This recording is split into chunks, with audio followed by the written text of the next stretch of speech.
যাই হোক, তো এখানে এই আয়াতের এই বক্তব্য এটাই যে মানুষকে স্মরণ করে দিচ্ছে, মনে করো, লক্ষ্য করো, খেয়াল করো, যখন এই লোকেরা হাই হুতাশ করবে। আল্লাহ বলছেন যদি তুমি দেখতে সেই দিনের অবস্থা, তোমরা যদি দেখো, যদি তুমি সেই সময়ের অবস্থা দেখতে পারতে, জাহান্নামের কিনারায় দাঁড়িয়ে মানুষ তখন কি বলবে? ফাকালু ইয়া লাইতানা, নিজের উপর নিজে আফসোস করবে, গুসা করবে, রাগ করবে, হাই হুতাশ করবে, এবং তখন আল্লাহর কাছে ফরিয়াদ করবে। কি ফরিয়াদ? লাইতানা, হায় আফসোস, নুরাদ্দু ওয়ালা নুকাজ্জিব বিআয়াতি রাব্বিনা, যদি একবার এবার আমাদেরকে ফেরত দেওয়া হইতো, তাইলে আল্লাহর এই বাণী, আল্লাহর এই আয়াতের সাথে যে মিথ্যা প্রতিপন্ন আমরা করেছি, এগুলিকে যে আমরা মূল্যায়ন করিনি, সেটা আর এরকম হতো না, এবং আমরা অনাকুনা মিনাল মুমিনিন, পরিপূর্ণ মুমিন হয়ে যেতাম। কিন্তু আল্লাহ রাব্বুল আলামিন যে কথাটা বলছেন, বাল বাদালাহুম মা কানু ইউখফুনা মিনাল ক্বাবল, আসল কথা তারা তো এই কথাটা এই জন্যই বলবে, এই জন্য যে তাদের কাছে তখন সেই জিনিসটা আবরণ মুক্ত হয়ে তাদের সামনে এসে যাবে, এই জন্যই সেই কথাটা তারা বলবে। ওয়ালাউ রুদ্দু, আল্লাহ স্টেটমেন্ট দিচ্ছেন, যদি তাদেরকে পুনরায় দুনিয়ার বুকে ফেরত পাঠানো হয়, আদু লিমানুহু আনহু ওয়া ইন্নাহুম লাকাযিবুন, মানে তারা সেইটুকুই করবে যেইটুক তারা আগে করতেছিল। অর্থাৎ তাদের যে বুদ্ধি, বিবেক, চিন্তা ভাবনার মানে কোন সিদ্ধান্ত তারা যেমন প্রথম জীবনে নিতে পারেনি, শেষ জীবনেও তারা নিতে পারবে না।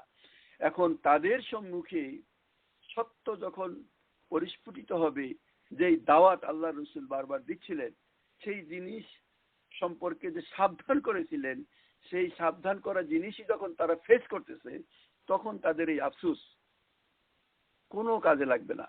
আল্লাহ এখানে পরিষ্কার বললেন যে তারা যে সত্যকে ধামাচাপা দিয়ে রেখেছিল, যখন সেই সত্য আবরণ মুক্ত হয়ে গেল, তখন তাদের এই মন, তাদের এই ভাবনা তাদের জন্য কোনো কল্যাণ তো বয়ে আনতে পারবে না।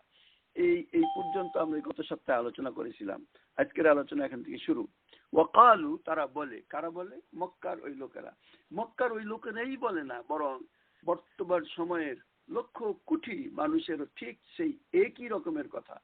ইতিহাস যা বলে, বর্তমান আর অতীত ধর্মের ব্যাপারে খুব বেশি পরিবর্তন নাই। মানুষের তখন বিভিন্ন ব্যাপারে যে ধরনের কথা বলতো, টিটকারি করতো, হাসি ঠাট্টা তামাশা, যে জিনিস নিয়ে তারা তখন বলতো, ঠিক এখনো আপনি যদি দাওয়াতি কাজ করেন সেই রকমের কথাই শুনতে পাবেন। তবে কথা হলো যে আল্লাহর রসুল এবং সাহাবারা যেই কাজ করেছে, আপনি সেই কাজ করলেই আপনি সেই সমস্ত লোকদেরকে খুঁজে পাবেন, যেই সমস্ত লোকেরা আল্লাহর রসুল সাল্লাল্লাহু আলাইহি সাল্লাম এবং সাহাবীদের বিরোধিতা করেছিল, এবং তাদের যেই ধরনের অ্যাটিটিউড ছিল, আপনি ঠিক সেই এক্সাক্ট অ্যাটিটিউড আপনি খুঁজে পাবেন। আল্লাহ বলছেন 29 নম্বর আয়াত, ওয়াকালু, ওয়াকালু, তারা বলে, ইন হিয়া ইল্লা হায়াতুনা দুনিয়া, যে আমাদের এই দুনিয়া ছাড়া আর কিছুই নাই, ওয়ামা নাহনু বিমাবউসিন, আমরা পুনরুত্থান হব না। অর্থাৎ বহু মানুষকে আপনি দেখবেন যে তারা বলে যে জীবন বলতে যা কিছু আছে তা কেবল এই দুনিয়াই, এই দুনিয়ারই জীবনটুকু, এবং মরার পর আমাদের আর কোনো ক্রমেই উঠানো হবে না। এটা মানুষ মুখ দিয়ে বলুক আর না বলুক, কাজের মাধ্যমে তারা সেই জিনিসই প্রকাশ করে, বা তাদের সেই অ্যাটিটিউড, তারা সেই অ্যাকশনের ভিতরেই থাকে।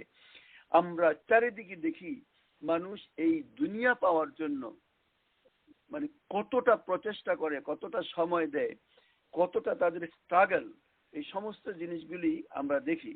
আমরা ভুলেই যাই যে আমাদেরকে, আমরা না হলেও আমাদের একটা বিরাট সংখ্যক, ইভেন তথাকথিত জন্মগত মুসলমানদেরও ভাব লক্ষণটা মানে এটা এরকম যে মানে উপস্থিত যা পাও, সামনে যা পাও হাত পেছানাও, বাকির খাতায় শূন্য বসাও, এরকমই। আমি আপনাদেরকে আমার একজনের সাথে ডিসকাশন এর একটা বেশ মানে ঘটনা আমি আপনাদেরকে বলি। আমি পাশে আমার এক সহযাত্রী, তিনি বসেছিলেন, তিনি তার সাথে কথাবার্তায় শুনলাম যে তিনি ধর্মের উপরে পিএইচডি করা, তো থিওলজির উপরে পিএইচডি করা আমি তখন তার সাথে একটু ঘনিষ্ঠভাবে ধর্ম নিয়ে কথাবার্তা বলতে বলতে এক পর্যায়ে সে সব কিছু, কারণ তার বিভিন্ন স্টাডি করেছে, বিভিন্ন সাবজেক্ট সে লেখাপড়া করেছে, তার কাছে সুস্পষ্ট যে মৃত্যুর পর পরবর্তী একটা জীবন আছে এই কথাটা সে স্বীকার করে, কারণ সে এই ব্যাপারে অনেক পড়াশোনা তার কথা। তারপরে আমি বললাম তাইলে তার জন্য তুমি সেখানকার অবস্থা কি, এই কথা বলতেই সে বলে যে ওইগুলি তুমি এখানে আর আলোচনা করো না, মানে একটা পর্যায়ে বললো যে don't discuss about that life. আমি why do you think like that way, কেন তুমি সেইভাবে বলো? সে আমাকে বলতেছে that will take all your pleasure, you can't live in this earth happily. তুমি যদি সেই কথাগুলি বলো তাহলে আর দুনিয়ার বুকে তুমি ঠিক সে আনন্দ ফুর্তি করতে পারবে না, তোমার মানে একটা রেস্ট্রিকশন চলে আসবে। দুনিয়াকে ভোগ করে নাও, দুনিয়াকে ভোগ করো, যেই কদিন বেঁচে আছো তা পুরাপুরি সময়কে কাজে লাগাও, কারণ একটাই তোমার দুনিয়া, সুতরাং তার সঠিক ব্যবহার আনন্দ ফুর্তি এর ভিতরে তুমি কাটিয়ে দাও, এনজয় করো লাইফকে, কারণ তুমি সেকেন্ড টাইম আর এনজয় করার কোনো সুযোগ পাবে না। কে বলছেন? এমন এক ব্যক্তি যার থিওলজির উপরে পিএইচডি আছে, যার ডক্টরেট আছে ধর্মের উপর, বিভিন্ন তথ্য তার কাছে সুস্পষ্ট হওয়ার পরেও সেই কথা বলে। আর এখনো আমরা মুখ দিয়ে বলি আর না বলি, আমাদের আপনার আশেপাশে চারিদিকের লোকজনকে আপনি দেখবেন যে দুনিয়া নিয়ে তারা এতটা ব্যস্ত, আখেরাত যে আছে, কবরে যা যাবে। আমি আপনাদের আলহামদুলিল্লাহ যে সমস্ত আমার প্রিয় বোনেরা এখন আমার কথা শুনছেন, আমি যদি আপনাদেরকে একটা প্রশ্ন করি যে সকাল থেকে এই পর্যন্ত এখন কোথাও 11টা বাজে, কোথাও 10টা বাজে, কোথাও বা 9টা বাজে, এরকম সময় বিভিন্ন এলাকার লোকজন আমার কথা শুনছেন, প্রিয় বোনেরা বলেন তো দেখি ফজরের পর থেকে এই পর্যন্ত কতবার আপনার মনে হয়েছে যে একদিন মৃত্যু হবে, একদিন আমরা কবরে ঘুমাবো, পুনরুত্থানের দিন হবে, সেখানে দণ্ডায়মান অবস্থায় আমাদের সমস্ত কাজের হিসাব আমাদেরকে দিতে হবে, প্রতিটা সেকেন্ড দেখা যাবে যে 50,000 গুণ বড় হয়ে যাচ্ছে। সেই রকম একটা লম্বা টাইমে যেইভাবে সূক্ষ্ম সূক্ষ্ম মানে বিচার করা হবে, সেই জন্য কতটা আমরা চিন্তা ভাবনা করেছি। আমার মনে হয় খুব কমই বলবেন আপনারা যে আমি নিজে বসে বসে সেই চিন্তা করেছি। আমরা সেই চিন্তা করি না, আমরা বরং ব্যস্ত হয়ে আছি সারা দুনিয়ার সুখ মানে শান্তি বা ধন সম্পদ বা আনন্দ ফুর্তি এই সমস্ত জিনিস সংগ্রহ করার ব্যাপারে আমাদের সমস্ত সময় চলে যাচ্ছে। মক্কার সেই সমস্ত লোকেরাও ঠিক এইরকমই আল্লাহর রসুল যখন মানে ধর্মের পথে আসার জন্য যে জিনিসটা দরকার, এক তো আল্লাহর একত্ববাদ, 2 নম্বর আল্লাহর রসুল সাল্লাল্লাহু আলাইহি ওয়াসাল্লাম আছেন এই কথাকে স্বীকৃতি দেওয়া। এই দুইটা জিনিসের কারণ এই যে পুনরুত্থানের একটা দিন হবে, পুনরায় আখেরাত হবে, পুনরায় একটা বিচার হবে। তৌহিদ আখেরাত, তৌহিদ রিসালাত ও আখেরাত, এই আখেরাতের ব্যাপারটাই এমন একটা ব্যাপার যেটা মানে ওরা আল হিজাব, মানে আপনি বলতে পারেন পর্দার অন্তরালে। এইটা আল্লাহ সুস্পষ্ট করেন নাই, কারণ এই কাজ যদি সুস্পষ্ট করেই দিতেন তাহলে আর বিচারের প্রশ্ন আসে না। প্রশ্নপত্র যদি আমার চোখের সামনেই উপস্থিত হয় তাহলে আর লেখা দরকার কি? তো আল্লাহ রাব্বুল আলামিন এখানে তাদের ওই কথাগুলি বলছেন, ওয়াকালু, তারা বলে, আজ তারা এই কথা বলবে, ইন হিয়া ইল্লা হায়াতুনাদ দুনিয়া, আমাদের এই দুনিয়ার জীবন ছাড়া আর কিছুই নাই, ওয়ামা নাহনু বিমাবউসিন, আমরা পুনরায় কখনোই উঠব না। আবার আল্লাহ বলছেন ওয়ালাউ তারা, আবার বলছেন আল্লাহ ওয়ালাউ তারা, তুমি যদি দেখতে, উকিফু আলা রাব্বিহিম, যখন তাদেরকে রবের সামনে দাঁড় করানো হবে, আল্লাহ তখন প্রশ্ন করবেন, কালা আলাইসা হাদা বিল হক, এ কি সত্য নয়? কালু বালা, তারা বলবে অবশ্যই রাব্বিনা, ও আমার প্রভু।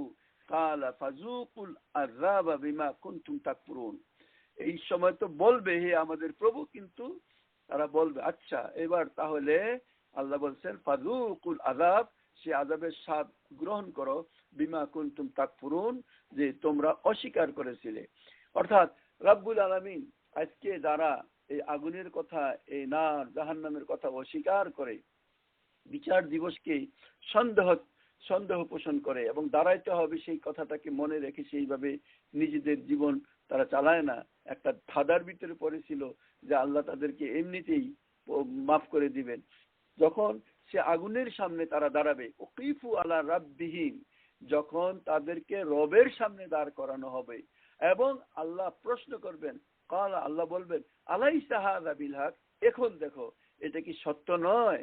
তখন তারা কিভাবে বলবে বালা ওয়ারাব্বিনা, শুধু বালা না, অবশ্যই এই কথা বলবে না ওয়ারাব্বিনা, ও আমার প্রভু, মানে এখন গদগদ হয়ে সেই আল্লাহকে ডাকবে, কিন্তু সেই ডাক ইট ইজ টু লেট, এটা শেষ হয়ে গেছে। আল্লাহ বলবেন রহম নাই তখন, যেহেতু রহমত করার সময় তো এখানে ছিল, এখানে সেই অ্যাকশন সে করে নাই বলেই এখন সে আল্লাহর রহমত তো তার উপযুক্ত নয়, বরং আল্লাহ বলছেন ফাযুকুল আযাবা বিমা কুনতুম তাকফুরুন, এখন তাইলে তোমরা নিজেদের এই সত্যকে অস্বীকার করার যে ফল সেটা তোমরা এখন ভোগ করো। আল্লাহ এরপর স্টেটমেন্ট দিচ্ছেন কাদ খাসিরাল্লাযিনা কাযযাবু বিলিকাইল্লাহ, অর্থাৎ তারা আজকে লোকসানের মধ্যে পড়ে গেল, যারা কাযযাবু বিলিকাইল্লাহ, যারা ভুলে গেছিল যে তাদেরকে আল্লাহর সামনে দাঁড়াইতে হবে, যারা আল্লাহর সাথে নিজেদের সাক্ষাতের ঘোষণাকে মিথ্যা মনে করেছিল, আজকে তারা খাসারার মধ্যে পড়ে গেল, তারা লোকসানের মধ্যে পড়ে গেল।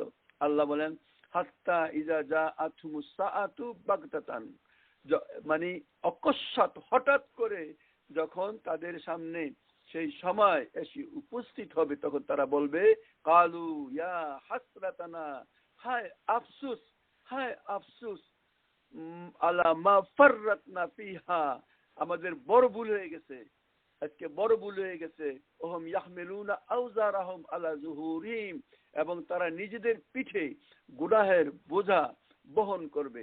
আলা সাআ মা ইয়াজিরুন, কতই না নিকৃষ্ট সেই বোঝা।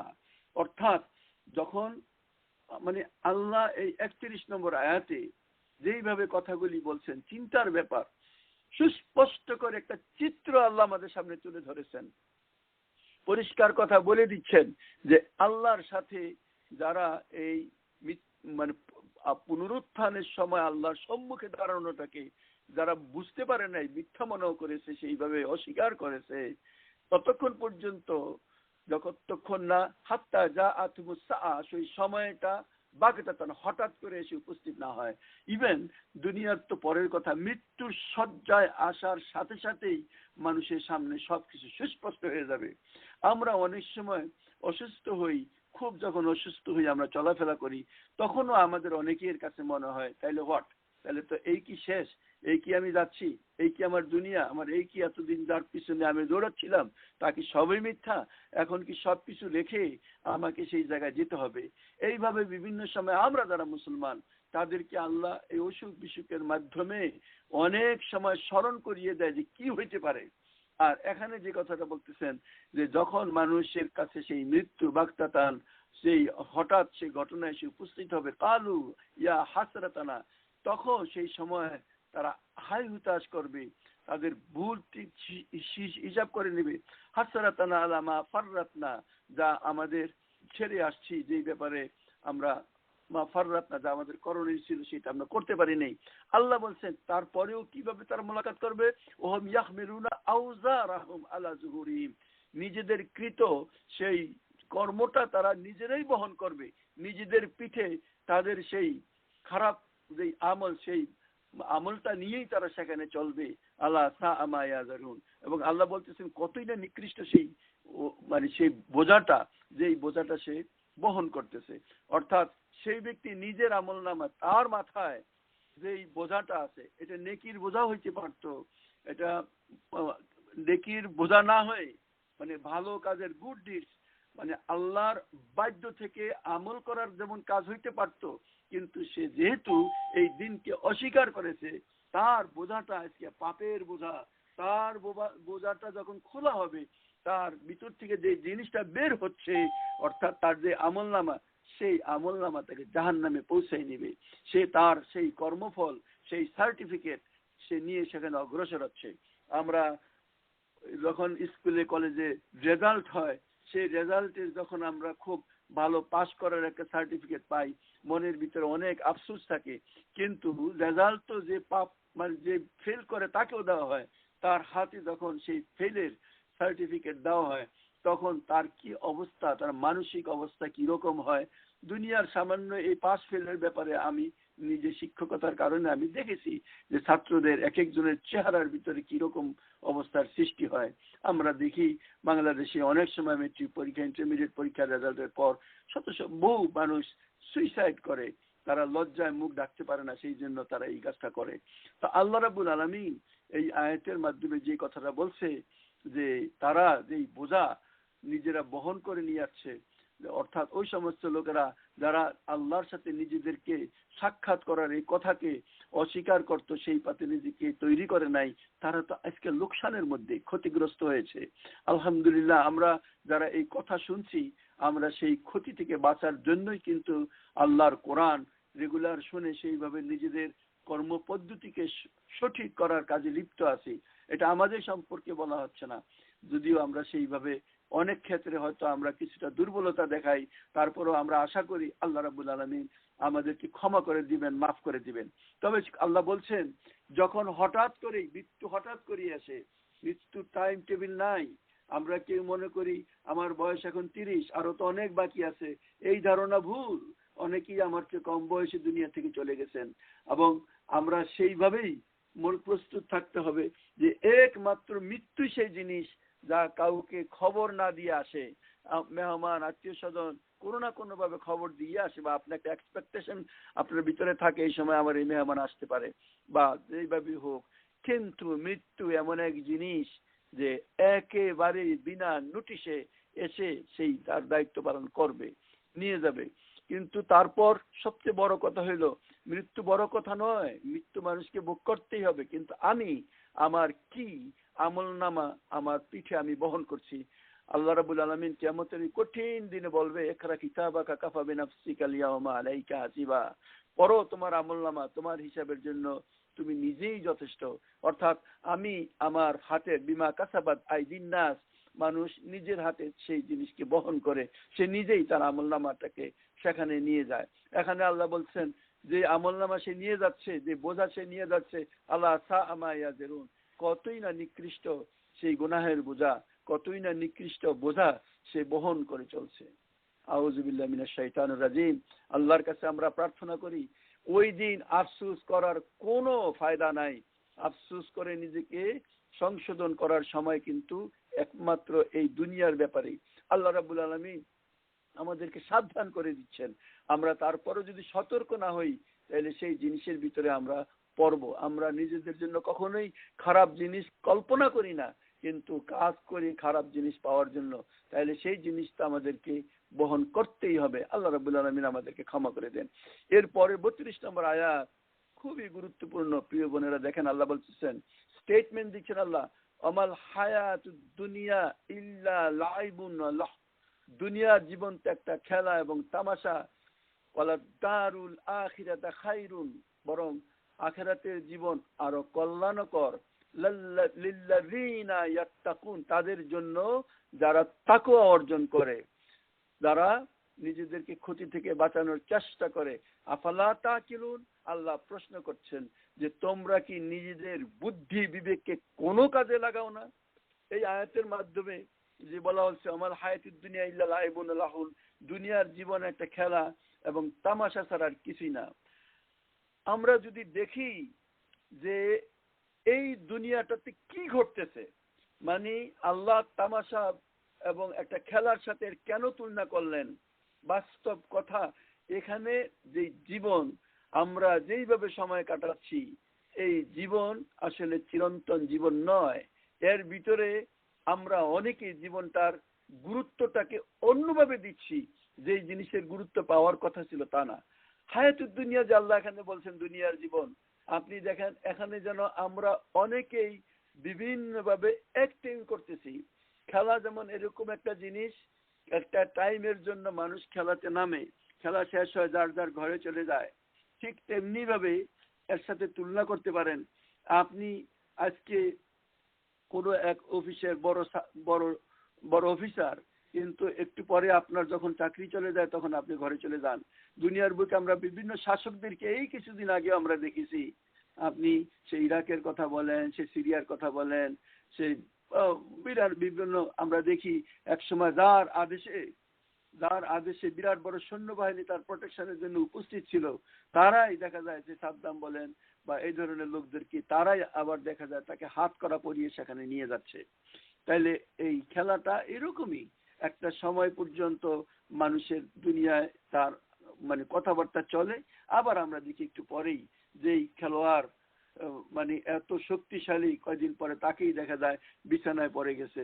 এইভাবে একটা দুনিয়ার জীবনটা খেলার সাথে তুলনা করার অর্থ এই কারণে যে খেলা যেমন মানুষ একটা নির্ধারিত সময়ের জন্য খেলে, বা এই যে দেখেন বিভিন্ন রকমের সিনেমা থাকে, ফিল্ম থাকে, তার ভিতরে কোনো এক ব্যক্তি হয়তো রোল প্লে করতেছে, সে বাদশার, আরেকজনের উজিরের, আরেকজনের দেখা যাচ্ছে রোল প্লে করতেছে যে ঝাড়ুদারের, কিন্তু যখন সিন পড়ে যায় তখন দেখা যায় তারা সব সমান। আমরা ওই সময়ের এই দুনিয়ার বুকে বিভিন্ন জন বিভিন্ন পজিশনে আছি, বিভিন্ন রকমের রোল প্লে করতেছি, কিন্তু যখনই দেখা যায় যে আমার জীবনের শেষ সায়ান্ন এসে উপস্থিত, আজরাইল এসে আমার জীবনকে নিয়ে যায়, তখন আমাদের সবার একটাই পরিচয় যে আমরা লাশ, এর বেশি আর কিছুই না। এটাই আল্লাহ আমরা বিভিন্ন ভাবে দেখি যে বিভিন্ন সময় ধর্মীয় লোকদের ভিতরে দেখা যায় যে অনেকে ব্যবসা বাণিজ্য করে, অনেক পীর দরবেশ এমন আছে যে মানুষের ভাগ্য রচনা করার কথা তারা প্রকাশ করে বেটায়, এবং তাদেরকে পুরস্কার মানে বিভিন্ন রকমের উপঢৌকন দেওয়ার মাধ্যমে অনেক মানুষ স্বপ্ন দেখে যে সে তার চাকরি দিয়ে দিবে, তার ছেলে মেয়ে দিবে। কত রকমের পীর দরবেশরা পর্যন্ত এই ব্যবসা বাণিজ্য করে।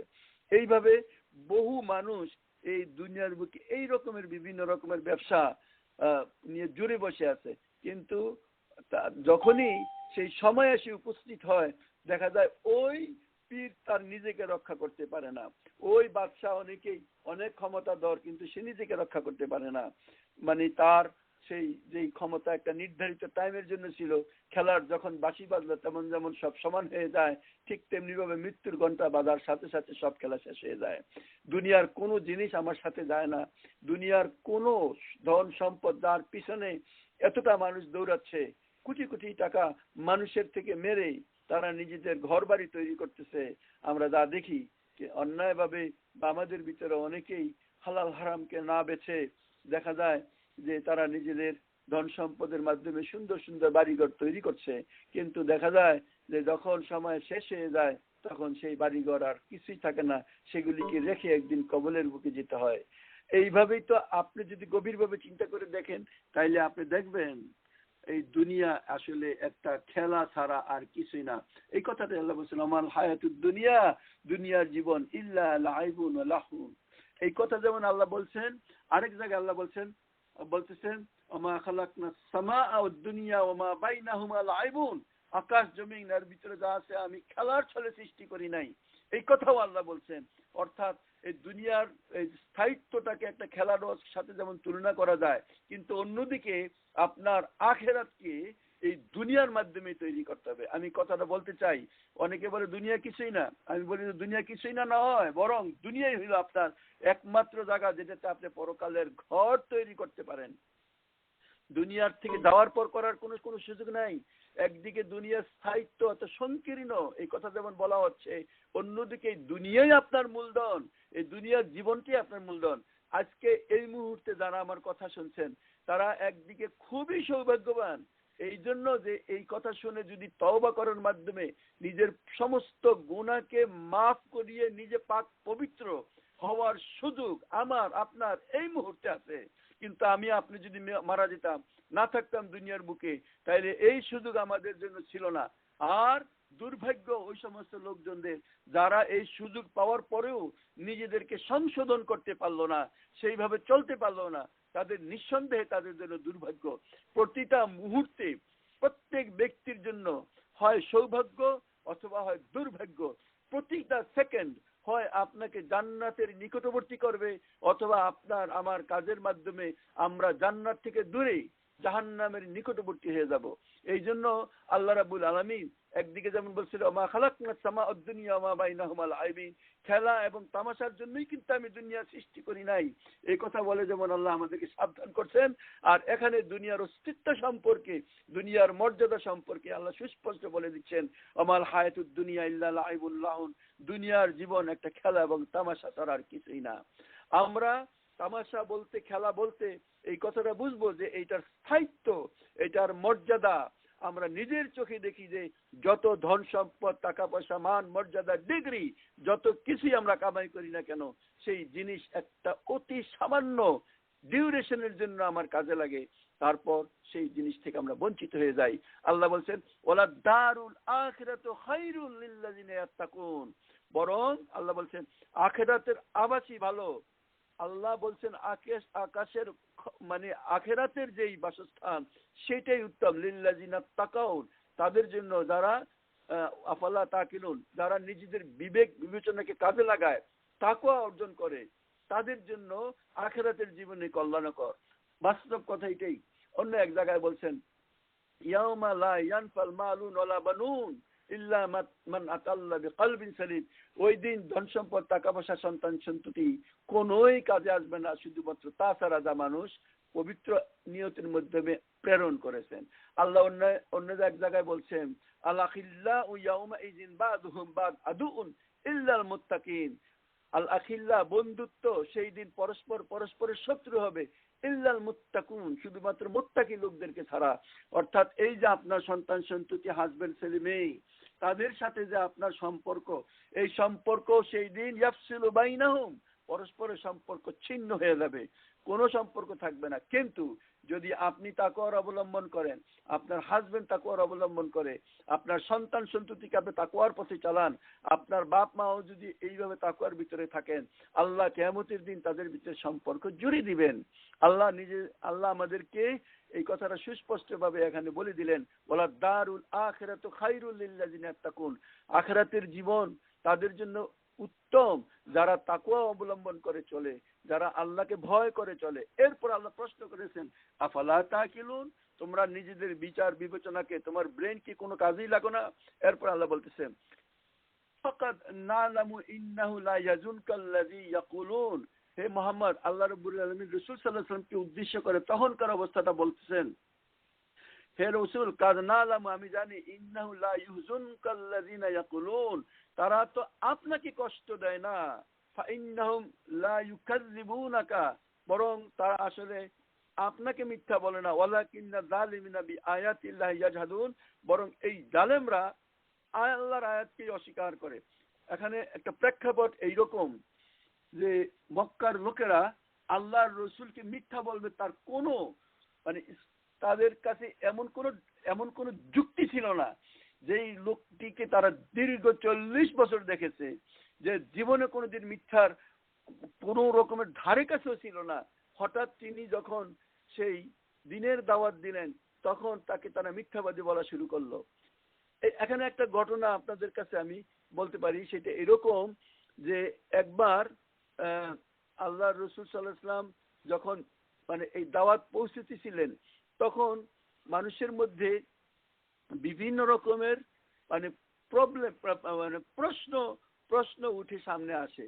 তো ঠিক তেমনি ভাবে একবার এরকম ঘটনা যে আবু জাহেলের কাছে এক ব্যক্তি, হযরত আলী রাদিয়াল্লাহু বর্ণনার মতে কথাটা এরকম, আবু জাহেল নিজেই নবী সাল্লাল্লাহু আলাইহি ওয়াসাল্লামের সাথে আলাপ প্রসঙ্গে বলে, আবু জাহেল নিজে আল্লাহ রসুলকে বলছেন আমরা আপনাকে মিথ্যাবাদী মনে করি না, আমরা আপনাকে মিথ্যাবাদী মনে করি না, বরং আপনি যা পেশ করছেন সেগুলিকে মিথ্যা বলছি। কোনো সময় বলতো হে রসুল আপনি মিথ্যাবাদী না, কিন্তু আপনার পিছনে যে এনে আপনাকে সেই জিনিসগুলি নিয়ে আসছে সেই জিনিসগুলিকে আমরা মিথ্যা বলতেছি। বদর যুদ্ধের সময় এক ব্যক্তি, তার নাম আখনাস ইবনে শারিক, একবার গোপনে আবু জাহেলকে জিজ্ঞাসা করে, তার কাছে যায়, দেখো এখানে আমি আর তুমি ছাড়া তৃতীয় কোনো ব্যক্তি নেই, তুমি আমাকে সত্যি করে বলো মুহাম্মদকে কি তুমি সত্যবাদী মনে করো নাকি মিথ্যাবাদী? আবু জাহেল জবাব দেয়, আল্লাহর কসম মুহাম্মদ একজন সত্যবাদী, সারা জীবনে কখনো মিথ্যা বলেনি, কিন্তু যখন এই পতাকা, এই হাজিদের পানি পান করানো, এই আল্লাহর ঘরের পাহারাদারি, এই রক্ষণাবেক্ষণের দায় দায়িত্ব, এবং এই নবুয়তের সবকিছুই কুশাই বংশের লোকদের ভাগে পড়ে, তখন কুরাইশ বংশ অর্থাৎ আবু জাহলের বংশ, আল্লাহ রসুলের কুশাই বংশ, আর এই কুরাইশ বংশের অন্যান্য শাখার ভাগে আর কি থাকে বলো? সবকিছু ওই কুশাই ওই গ্রুপের কাছে চলে যায়। তাই এখানে আল্লাহ তার নবী সাল্লাল্লাহু আলাইহি ওয়াসাল্লামকে সান্ত্বনা দিয়ে বলছেন, তারা তোমার বিরুদ্ধে মিথ্যাচার করছে না, বরং তারা আমার বিরুদ্ধে মিথ্যা কথা বলছেন। আল্লাহ এই কথাটা আল্লাহ রসুলকে সেই পরিপ্রেক্ষিতে বলছেন, কারণ নালামু ইন্নাহু লা ইউযুনুকাল্লাযিনা ইয়াকুলুন, হে মুহাম্মদ এ কথা অবশ্যই আমি জানি এরা যেসব মিথ্যা কথা তৈরি করতেছে তা তোমরা লা ইয়াজুনুকা তোমাকে কষ্ট দিচ্ছে না, বরং তাদের এই কথার মাধ্যমে ইন্নাহুম লা ইউকাযযিবুনাকা তারা বরং তোমাকে মিথ্যা বলতেছে না, ওয়ালাকিন্না যালিমিনা বিআয়াতিল্লাহি ইয়াজহাদুন বরং এই জালেমরা আসলে আল্লাহর আয়াতকেই অস্বীকার করতেছে। এরপর আল্লাহ বলতেছেন, ওয়ালাকাদ কাযযাবাত রুসুলুম মিন ক্বাবলিকা, আল্লাহর রসুলকে সান্ত্বনা দিচ্ছেন আল্লাহ রাব্বুল আলামিন। ওয়ালাকাদ কাযযাবাত রুসুল মিন ক্বাবলিকা, এর পূর্বেও সমস্ত রসুলদেরকে মিথ্যাই বলা হয়েছে।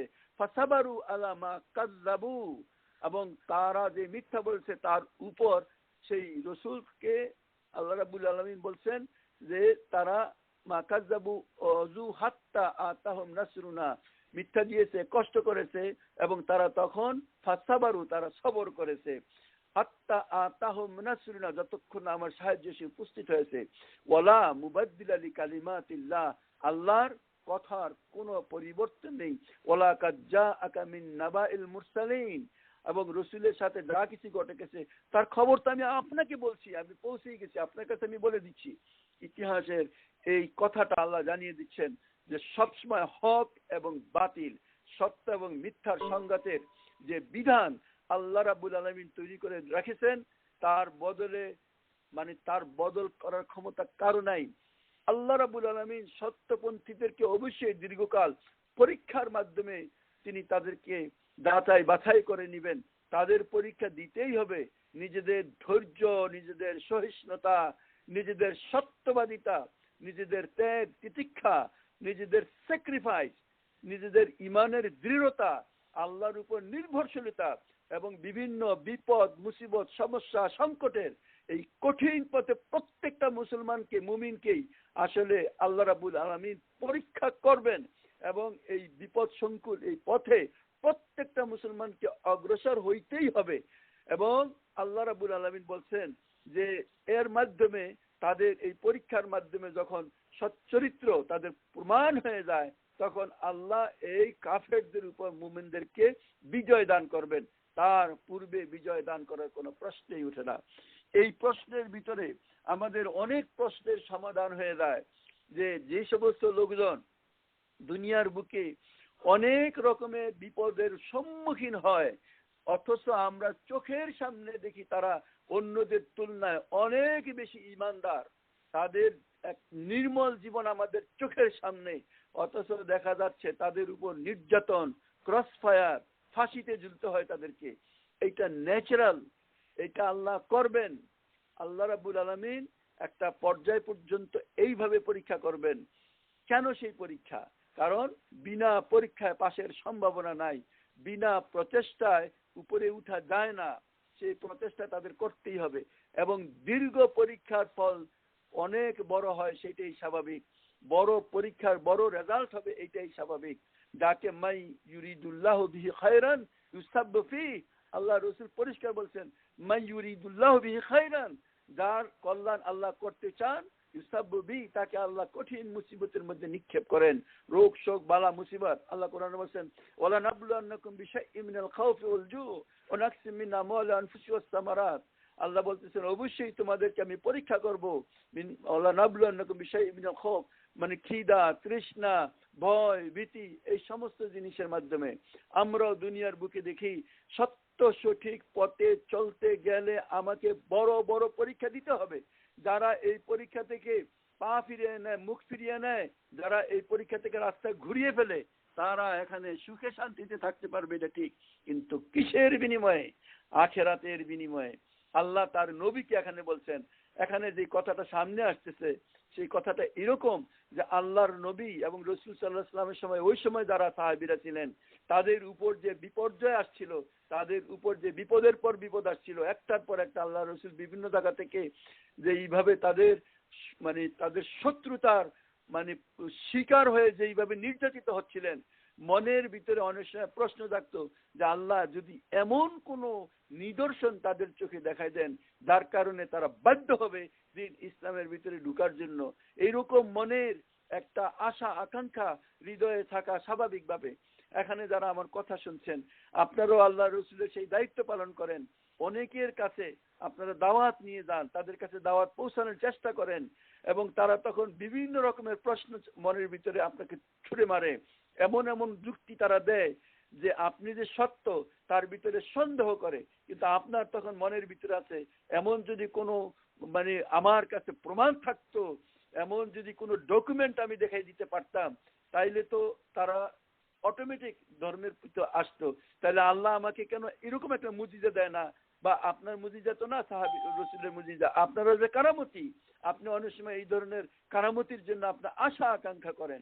আল্লাহ এখানে খুবই গুরুত্বপূর্ণ স্টেটমেন্ট দিচ্ছেন, কথাটা কোরআনের মাধ্যমে বলছেন যে তোমাদের পূর্বেও আমি অনেক রসুলকে প্রেরণ করেছি, তাদেরকে তারা মিথ্যা বলেছে, কিন্তু তারা যেই মিথ্যা বলেছে, যেই কষ্ট দিয়েছে, সেই কষ্টের সময় তারা ফাসাবারু, তারা সবর করেছে। এর অর্থ হলো তোমাদের উপর যে বিপদ আপদ মুসিবত আসছে হে রসুল এবং তোমার সাহাবীদের উপর, তারা যেইভাবে সবর করেছে আপনিও সেই সবর করেন। এরপর শেষ পর্যন্ত আল্লাহর সাহায্য একটা পর্যায় পর্যন্ত পৌঁছার পর আল্লাহর সাহায্য এসে উপস্থিত হয়, এবং আল্লাহ রাব্বুল আলামিন বলছেন যে আল্লাহর এই সিস্টেম সুন্নাত আল্লাহ, আল্লাহর এই যে মুবাদ্দিলা যে কালিমাতিল্লাহ, আল্লাহর এই কথা, আল্লাহর যেই কর্মপদ্ধতি আর কোনো পরিবর্তন নাই। ওয়ালাকাদ জাআকা মিন নাবাইল মুরসালিন, আল্লাহ তার নবীকে বলছেন এর পূর্বের নবীদের সাথে যা কিছু ঘটেছে তা কি আমি তোমাকে বলি নাই? আমরা কোরআনের বিভিন্ন জায়গায় আমরা দেখি হযরত মুসা, ঈসা, ইব্রাহিম, হযরত নূহ, সব নবীদের কাছে যে সমস্ত ঘটনাগুলি আমাদের কাছে আছে। ৯৫০ বছর হযরত নূহ আলাইহিস সালাম দাওয়াত দিয়েছেন, মানুষ প্রত্যাখ্যান করেছে, তাকে নিয়ে ঠাট্টা বিদ্রুপ তামাশা করেছে, কিন্তু শেষ পর্যন্ত যারা তা করেছে তার ভিতরেই তারা ডুবেছে।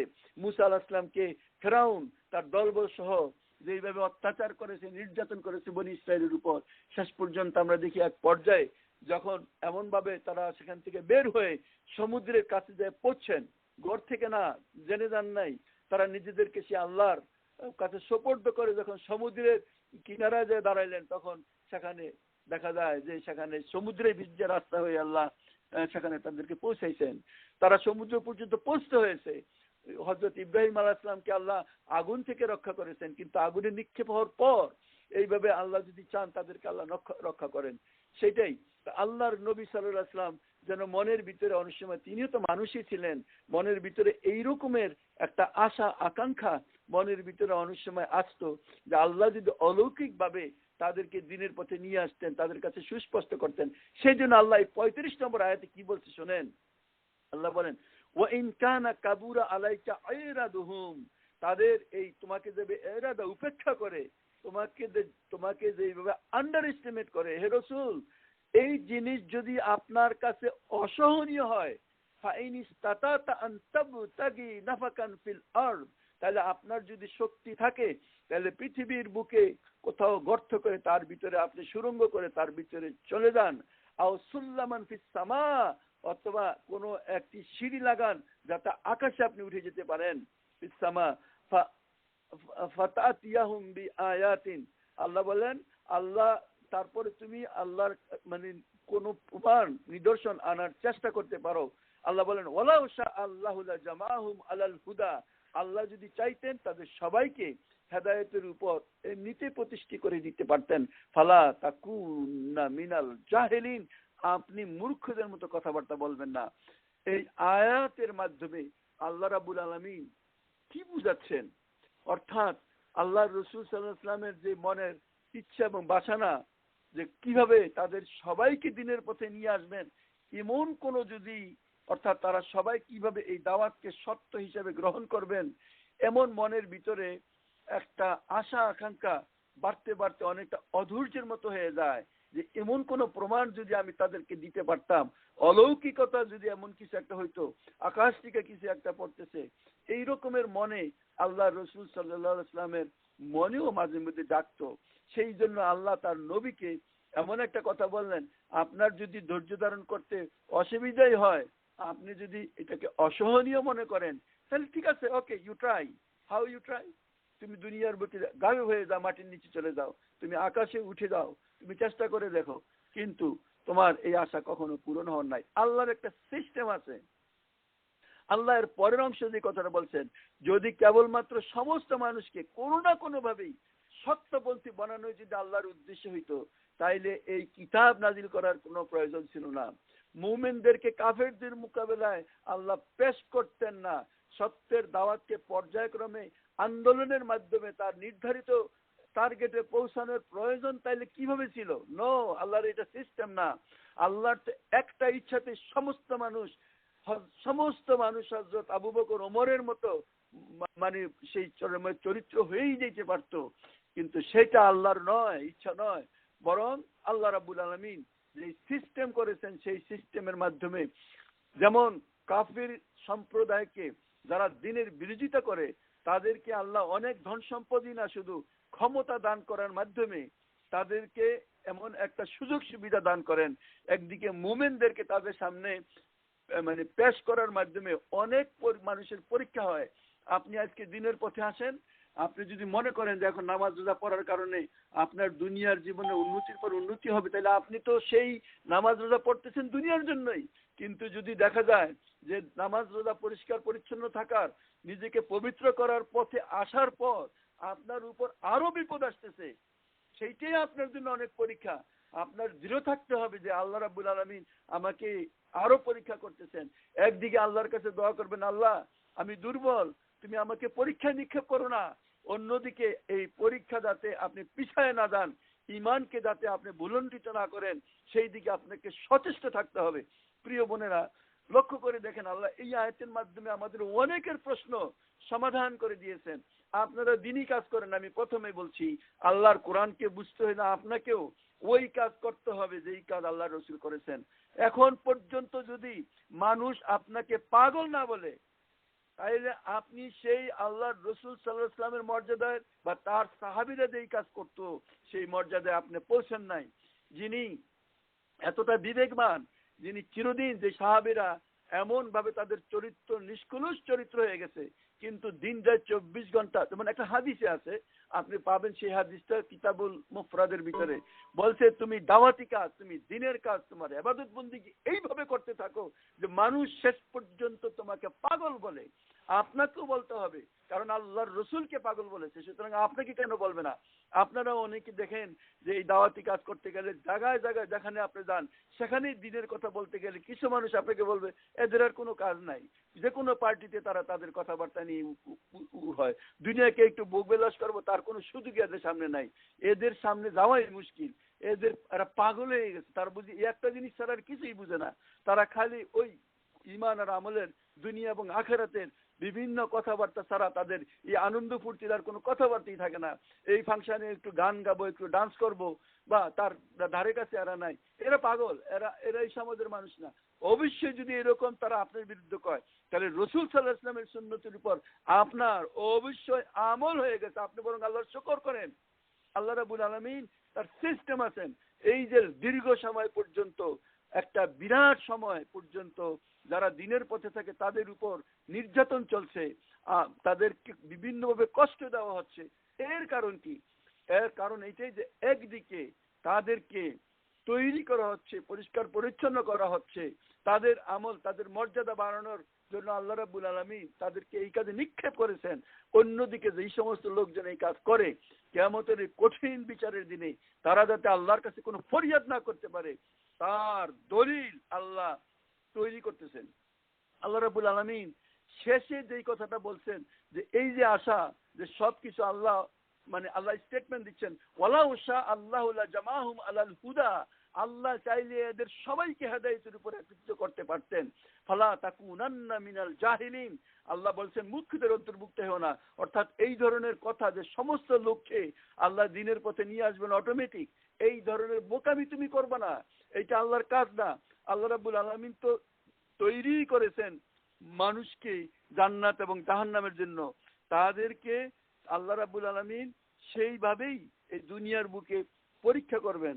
সম্মানিত বোনেরা, আমার হঠাৎ মনে পড়লো সূরা সাবা দুই একটা আয়াত আমি আপনাদেরকে শোনানোর চেষ্টা করি, যদি খুব তাড়াতাড়ি বাইর করতে পারি। 4:24 এক মিনিট আমাকে একটু দেন, এক মিনিট।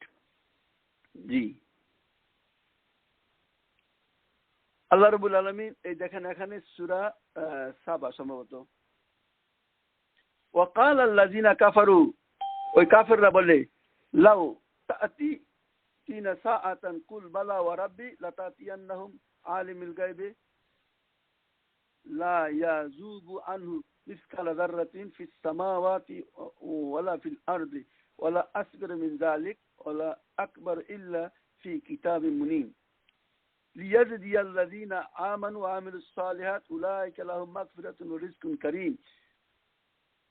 আল্লাহ এরপরে এত বলছেন, আল্লাহ বলছেন মানে এখানে দাওয়াতের কাজ মূল কথাগুলি আল্লাহ ঠিক সেইভাবেই বলছেন যে এটি আল্লাহর সিস্টেম। আল্লাহ রাব্বুল আলামিন প্রত্যেকটা ব্যক্তিকে তার আমলনামা সেইভাবেই দিবেন যেইভাবে তাকে পরীক্ষা করা হচ্ছে আর কি। তো আল্লাহ রাব্বুল আলামিনের যে একটা কথা যে লা আন্না জাহান্নামা মিনকা ওয়ান নাস আজমাইন, এই কথাটা পরিষ্কার। এইভাবে আল্লাহ বলছেন যে আল্লাহকে তো জান্নাত এবং জাহান্নাম আদম সন্তানকে দিয়ে পরিপূর্ণ করতে হবে এবং সেটা জাস্টিফাই তিনি এইভাবে করবেন কে কোন পথে চলছে। যাই হোক, ওই আয়াতটা আমি বাইর করতে পারিনি। এরপরে আল্লাহ বলতেছেন, ইন্নামা ইয়াস্তাজিবুল লাযিনা ইয়াসমাউনা ওয়াল মাউতা ইয়াবআসুহুমুল্লাহু সুম্মা ইলাইহি ইউরজাউন।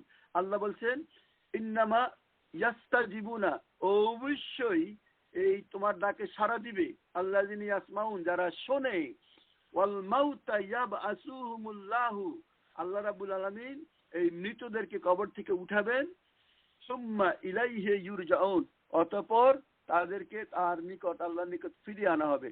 অর্থাৎ যারা এখানে শোনা বলতে যারা আল্লাহর রাসূল সাল্লাল্লাহু আলাইহি ওয়াসাল্লামের কথা নিজেদের বিবেক বিবেচনার ভিতরে নিয়ে আসে, তারা জীবন্ত এবং জাগ্রত।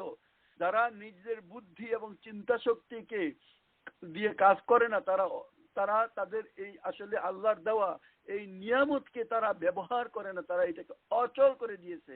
তারা মানুষ মানে আপনি বলতে পারেন যে জীবিত এবং মৃত, ঘুমন্ত এবং জাগা, এই মানুষের সাথে আল্লাহ তুলনা করেছেন।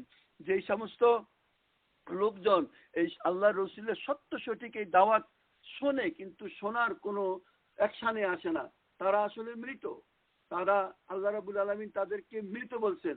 যাই হোক, আল্লাহ রাব্বুল আলামিন এই ঘুমন্তদেরকে একদিন জীবিত করবেন এবং আল্লাহর সামনে উপস্থিত হবেন। এখানে জীবিত করার অর্থ হলো তাদেরকে পুনরুত্থানের দিন পুনরায় একত্রিত করে কবর থেকে উঠাবেন।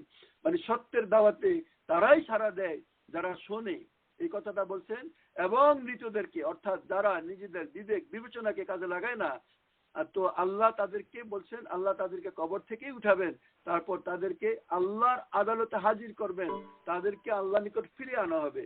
36 নম্বর আয়াতে বলছে ইন্নামা ইয়াস্তাজিবুল লাযিনা, আল্লাহ রাসূলকে জানিয়ে দিচ্ছেন নিশ্চয়ই আপনার ডাকে সাড়া দিবে আল্লাযিনা ইয়াসমাউন, তারা যারা শোনে, ওয়াল মাউতা ইয়াবআসুহুমুল্লাহু সুম্মা ইলাইহি ইউরজাউন, আর ওয়াল মাউতা ইয়াবআসুহুম, কবর থেকে উঠাবেন এই মৃতদেরকে, সুম্মা ইলাইহি ইউরজাউন, এবং তাদেরকে সে আল্লাহর সামনেই উপস্থিত করা হবে। আল্লাহ রাব্বুল আলামিন আর একটা আয়াত দেখেন, ওয়াকালু, তারা বলে লাউলা নুজিলা আলাইহি আয়াত, এই নবীর পক্ষে যদি তারা বলে এই নবীর উপর তার রবের পক্ষ থেকে যদি এমন কোন নিদর্শন অবতীর্ণ হইতো। আল্লাহ বলেন কুল ইন্নাল্লাহা কাদিরুন আলা আন ইউনাজ্জিলা আয়াতিন ওয়ালাকিন্না আকসারহুম লা ইয়ালামুন, আল্লাহ অবশ্যই আল্লাহর পক্ষ থেকে এই ধরনের নিদর্শন অবতীর্ণ করতে সক্ষম, পূর্ণ ক্ষমতাবান, কিন্তু তাদের অধিকাংশ লোকই অজ্ঞতায় মানে ডুবে আছে। অর্থাৎ এখানে মুজিজার কথা বলা হচ্ছে। মুজিজা যে আল্লাহ নবীকে আল্লাহ এই মুহূর্তে দিচ্ছেন না, এর অর্থ এই না যে আল্লাহ দিতে পারেন না, বরং আল্লাহ অবশ্যই দিতে সক্ষম, কিন্তু আল্লাহর যেই এর পিছনে উদ্দেশ্য সেই উদ্দেশ্য এইটাই দাবি করে যে তাদেরকে নিজেদের ব্রেইন কাজে লাগায় তাদের অজ্ঞতা তারা নিজেরা দূর করুক। আমি তো তাদেরকে বুঝার ক্ষমতাই দিয়েছি। আল্লাহ রাব্বুল আলামিন সেই সুযোগটা তাদেরকে দিচ্ছেন। আলহামদুলিল্লাহ, আমাদের সময় শেষ। আমি আপনাদের সামনে 37 নম্বর আয়াত পর্যন্ত আলোচনা করেছি। তবে এই মূল আলোচনা একদিকে যেমন মক্কার কাফেরদের জন্য ছিল যে তাদের অবস্থান কোথায় হবে, কি হবে না হবে, অন্যদিকে দিনের দাওয়াতি কাজ আল্লাহ রসুল এবং সাহাবীরা করতে যেই সমস্ত কথার সম্মুখীন হয়েছেন, প্রশ্নের সম্মুখীন হয়েছেন, সেইগুলিকে আল্লাহ এখানে অ্যাড্রেস করেছেন, তুলে ধরেছেন এবং তারপর আল্লাহর স্টেটমেন্ট সেখানে তিনি দিয়ে দিয়েছেন। তিনি যে কথাটা বলছেন যে আমি তোমরা যেই একবারে চেষ্টা করতেছো, বুঝতেছো তোমাদের মনের যে আশা আকাঙ্ক্ষা যে আল্লাহ কেন এমন একটা মুজিজা না প্রকাশ করে দেন যার কারণে তারা আর বাইরে থাকার কোনো সুযোগ নেই, তারা প্রত্যেকে বাধ্য হবে দিনের পথে আসতে। আল্লাহ বলছেন এটা তো বোকামি কথা, এটা তো আমার উদ্দেশ্য না। এইটাই যদি উদ্দেশ্য হইতো তাহলে তো আমার জান্নাত এবং জাহান্নাম দুইটা জিনিস তৈরি করার দরকার ছিল না। বরং দুনিয়া হলো পরীক্ষা ক্ষেত্র এবং সেই পরীক্ষাকে আল্লাহ বলছে আমার হায়াতুদ্দিন ইল্লা লাইবুন লাহুন, দুনিয়ার জীবন তো একটা তামাশা খেলা, সেই কথা আল্লাহ বলতেছেন। তো এবং আখেরাত এইখানে একটা নির্দিষ্ট সময় পার হওয়ার পর যে আখেরাত আছে সেখানে গিয়ে তুমি সবকিছু দেখতে পারবে। এই জন্য আল্লাহর সিস্টেম, যে খারাপ করতে চায় তাকে খারাপ করার সব সুযোগ আল্লাহ করে দেন, যে নেকি করতে চায় তার জন্য আল্লাহ নেকির দরজা খুলে দেন এবং সেই নেকির দরজা খোলা যত আযাব বিপদ আপদ মুসিবত আসে তার মাধ্যমে তার নেকির পরিমাণ বাড়তে থাকে। সেই ধারণা যাতে আমাদের সুস্পষ্ট থাকে, আমরা যাতে সবাই হতাশ না হয়ে যাই, আল্লাহর কাছে সেই তৌফিক কামনা করে আজকে আমরা এখানে শেষ করছি। সুবহানাকা আল্লাহুম্মা বিহামদিক আশহাদু আল্লা ইলাহা ইল্লা আনতা আস্তাগফিরুকা ওয়া আতুবু ইলাইক।